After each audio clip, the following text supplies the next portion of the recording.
Greetings, bloggers, vloggers, and followers. It's another great week here on my blog. Um, this week, I want to talk about a couple things, and one of the first things I want to talk about is meltdowns and how triggers, specifically, are involved in how a person reacts. Um, I've dealt with triggers for a very long time, as do many people on the spectrum. Um, Triggers are a big thing. They can set somebody off. They can make somebody upset.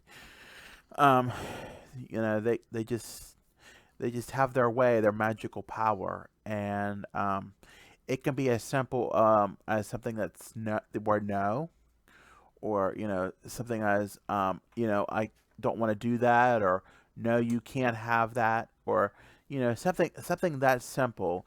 Um, for me, having a trigger word is such as telling me I did something wrong, or I didn't do something, or I'm accused of something that I may or may not have done. And that's pretty key points. It can be somewhat it depends sometimes for me, and it does with others, how it was said. For me, it's sometimes family members that are close, and because we're close, and because we know each other very well, 35 plus years, that we act in that way. We act in the normal self, or the closed door self, where those triggers can be intense, and they can be traumatizing at times because they bring up past events that may have occurred, with hitting, or not proper parenting, or that some would consider abuse. And sometimes I do rectify it as abuse, but it's just a good way of teaching a lesson, and there's nothing wrong with that. Um, but the triggers are there.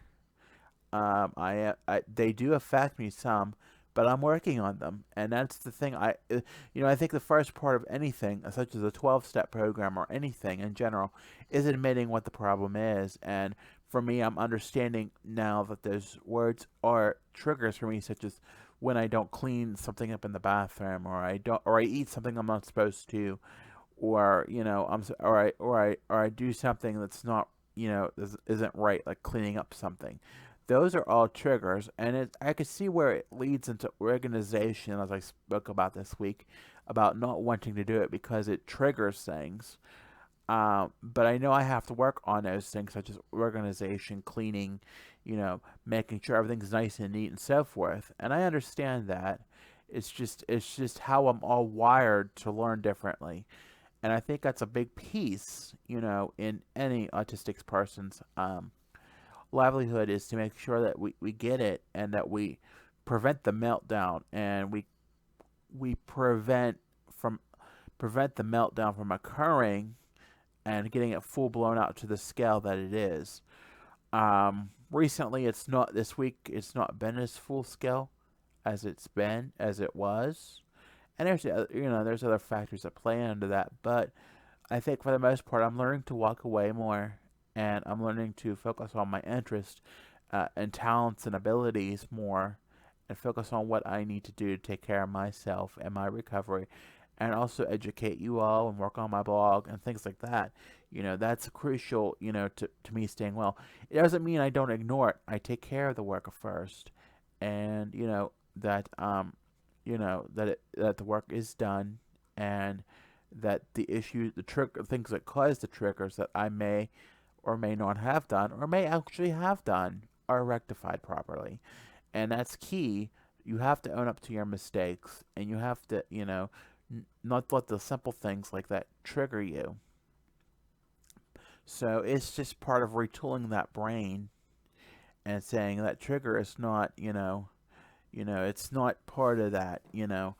Um, take look a few notes here. So it's an automatic. What it is a trigger is an automatic thing, and it affects how we control it. And if we hear them trigger words, it's just that adrenaline and cortisol. Just and the thing is, you got to control it. Um, you shouldn't freak out or overreact, and that's what I've had to work on. I've had to not overreact to things, and it's a big thing. You know, you need to calm down. Sometimes you just need to get in your space, and I'm thankful for my space here, and I'm able to calm down. You know, um, you know, you should respond instead of react. That's a key thing. A key takeaway on that is you need to respond to the situation and not react to it.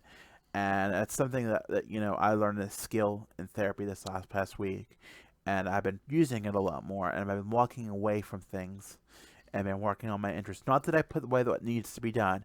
I take care of what needs to be done, but in the end, I make sure that I have time for me to rehash those thoughts, not in a negative way, positive way, but to make sure that they're done right.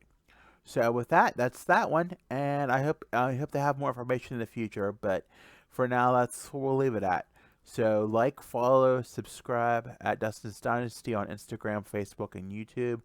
Dustin's Dynasty on YouTube and on Facebook at Dustin's Dynasty.